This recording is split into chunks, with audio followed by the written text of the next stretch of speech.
Students, Hindi की online कक्षा में कक्षा 4 के विद्यार्थियों का एक बार फिर से स्वागत। बच्चों, आज हम पाठ 3 फ्लोरेंस नाइटिंगेल के बारे में जानेंगे। फ्लोरेंस नाइटिंगेल के बारे में जानने से पहले हमें ये जानना ज़रूरी है कि वो थी कौन और उन्होंने क्या महान कार्य किया था। बेटे, वो एक समाज सेविका थी। समाज सेविका, बहुत सारे समाज सेवक हमारे इस धरती पर अवतरित हुए हैं। अवतरित शब्द कहना इसलिए अनिवार्य होगा क्योंकि उन लोगों ने जन्म नहीं लिया। उन लोगों ने हमारे समाज को की सेवा नहीं की, हमारे समाज को सुधारा, हमारे समाज को एक अलग ही रोशनी प्रदान की। ऐसे ही कुछ समाज सेवक हैं, जैसे स्वामी विवेकानंद, ईश्वरचंद विद्यासागर, फ्लोरेंस केली, Martin Luther king, mother Teresa आदि। आज हम ऐसे ही एक समाज सेवक के बारे में जानेंगे। ये समाज सेविका फ्लोरेंस नाइटिंगेल है। इनका जन्म फ्लोरेंस शहर में हुआ था। ये फ्लोरेंस शहर कहाँ है? यह इटली में है। इटली के फ्लोरेंस शहर में इनका जन्म सन 1820 ईस्वी में हुआ था। फ्लोरेंस नाइटिंगेल बचपन से ही उनका जन्म एक बहुत ही धनी संपन्न परिवार में हुआ था। फ्लोरेंस शहर में उनके परिवार का उनकी बहुत प्रतिष्ठा थी। लोग उनके परिवार को बहुत इज्जत से उनके परिवार का नाम लेते थे। बड़े प्रतिष्ठित परिवार में इनका जन्म हुआ था।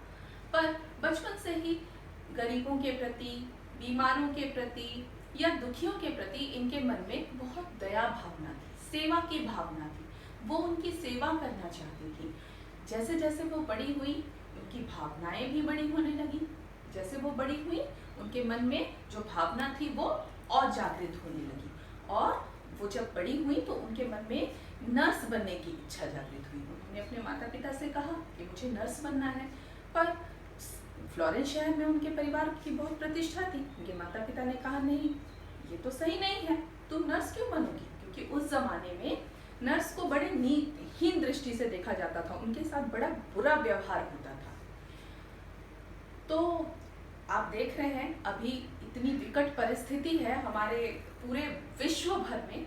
सबसे ज्यादा अगर हम सम्मानित दृष्टि से देखें, जो हम सबको बचा के रखें, हम सबकी सेवा करते हैं, वो कौन है? डॉक्टर और नर्स। अभी कोरोना जैसे महामारी में भी आप देख रहे हैं, अपने परिवार को छोड़कर, अपने घर परिवार से दूर, वो सिर्फ बीमार मरीजों की सेवा कर रहे हैं। डॉक्टर, नर्स और स्वास्थ्य कर्मचारी। इनके साथ साथ पुलिस का भी बहुत योगदान है। वो भी अपने सारे कर्तव्यों का पालन पूरी निष्ठा के साथ कर रहे हैं ना। तो नर्स का हमारे जीवन में कितना महत्वपूर्ण स्थान है। पर उस जमाने में, जब फ्लोरेंस नाइटिंगेल का जन्म हुआ था, उस जमाने में इटली जैसे शहर में भी फ्लोरेंस के माता पिता ने उन्हें नर्स बनने की अनुमति नहीं दी और सोचा कि इसे विदेश यात्रा के लिए भेज दिया जाए, तो शायद इसके मन की ये इच्छा अपने आप ही खत्म हो जाएगी। और फ्लोरेंस को विदेश यात्रा के लिए भेज दिया गया। विदेश यात्रा के दौरान वे सबसे पहले इंग्लैंड पहुंचे। इंग्लैंड में उनकी मुलाकात सिडनी हार्बर्ट नाम के एक व्यक्ति से हुई। सिडनी हार्बर्ट, जो बाद में चलकर युद्ध मंत्री बने, और युद्ध मंत्री बनने के बाद वे फ्लोरेंस के लिए काफी सहायक सिद्ध हुए। इसके बाद वे पेरिस पहुंची। पेरिस में फ्लोरेंस नाइटिंगेल की मुलाकात ईसाई मठ के भिक्षुणियों से हुई। भिक्षुणी कौन लोग होते हैं? जो किसी मठ में रहते हैं और वहां पे आए जरूरतमंद और जो लोग गरीब होते हैं, जरूरतमंद लोग होते हैं, उनकी क्या करते हैं?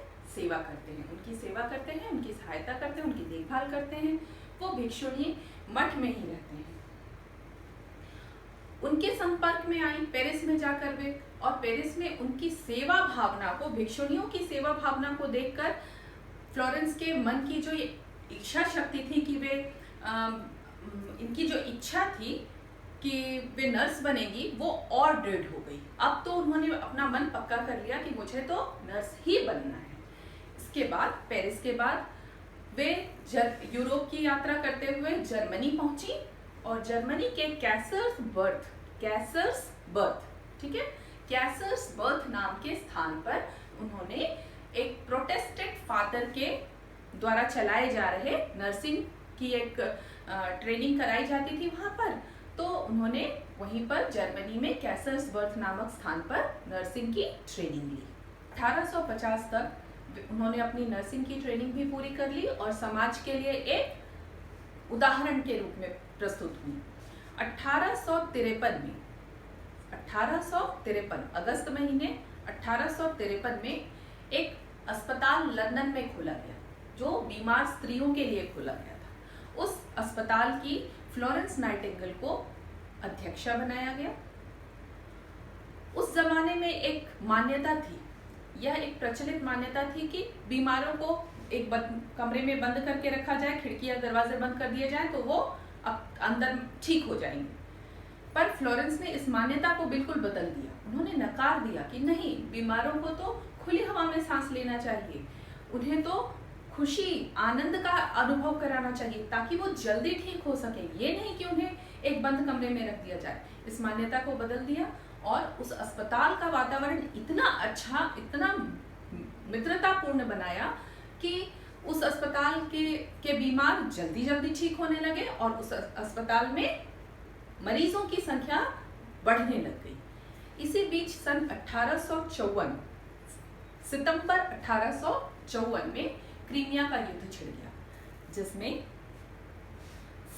ब्रिटेन, फ्रांस, ऑटोमन साम्राज्य और सार्डिनिया, इन 4 देशों के गठबंधन ने रूस को हराया। फ्रांस, ब्रिटेन, ऑटोमन साम्राज्य और सार्डिनिया, इन चारों के गठबंधन ने, चारों ने मिलकर रूस को हराया। इस युद्ध में इतनी ज्यादा दुर्घटनाएं हुई, दुर्घटनाएं तो नहीं कह सकते बेटा, इतना लोगों की इतनी क्षति हुई कि उसके लिए डॉक्टर और नर्स कम पड़ने लग गए। ये हाल था, डॉक्टर तो दूर की बात, सिपाहियों को मरहम पट्टी करने के लिए नर्सों की भी संख्या नहीं थी। बेचारे दर्द तकलीफ में पड़े थे, उनकी सेवा नहीं हो पा रही थी। उसी वक्त युद्ध मंत्री थे सिडनी हार्बर्ट, जिनसे वो कहाँ मिली थी? इंग्लैंड में। सिडनी हार्बर्ट उस वक्त युद्ध मंत्री थे। सिडनी हार्बर्ट को पता था कि फ्लोरेंस के मन में सेवा भावना बहुत है, वो लोगों की सेवा करना चाहती हैं। तो उन्होंने आकर फ्लोरेंस के सामने एक प्रस्ताव रखा कि क्यों नहीं आप जाकर अपने नर्स का जो आपका टीम है, जो दल है, उसके साथ जाकर क्रीमिया के सिपाहियों की देखभाल करती हैं, उन्हें सेवा की, उन्हें देखभाल की बहुत ज्यादा जरूरत है। तो फ्लोरेंस बिल्कुल मान गई कि बिल्कुल मैं जाऊंगी उन लोगों की देखभाल, उनकी सेवा करने के लिए, उन्हें सेवा देने के लिए।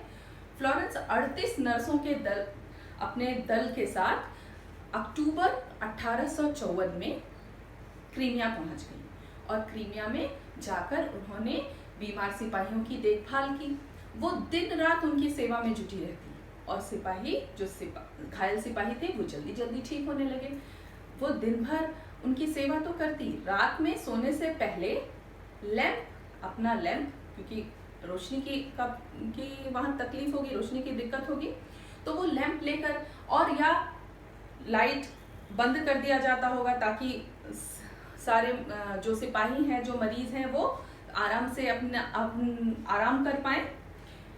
तो वो लैंप लेकर पूरे अस्पताल में घूमती और एक एक मरीज के पास जाकर प्यार से उनको सहलाती, उनके तकलीफ को प्यार से, अपनी प्यार भरी बातों से उन्हें सहानुभूति देती कि आप बिल्कुल ठीक हो जाओगे।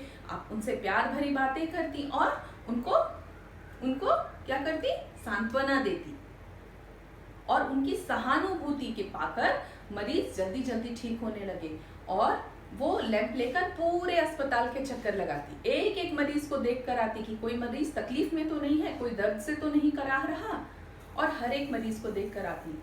इसलिए उनको एक उपमा दी गई थी, उनका एक खास नाम दिया गया था, lady with the lamp. Lady with the lamp, क्योंकि वो लैम्प लेकर रात को घूमती थी, इसलिए फ्लोरेंस नाइटिंगेल को दूसरा नाम दिया गया था, लेडी विद द लैम्प। और उनसे हमें क्या सीख मिली बेटा, कि हमें मुसीबत में पड़े लोगों की या बीमारों की, और जिन किसी की भी हम जितनी भी सेवा कर सके, जितनी भी सहायता कर सके, हमारे द्वारा किसी को अगर थोड़ी सी भी सहायता मिल पाए तो हमें जरूर करनी चाहिए। हमें फ्लोरेंस नाइटिंगेल के जीवन से सीख लेनी चाहिए।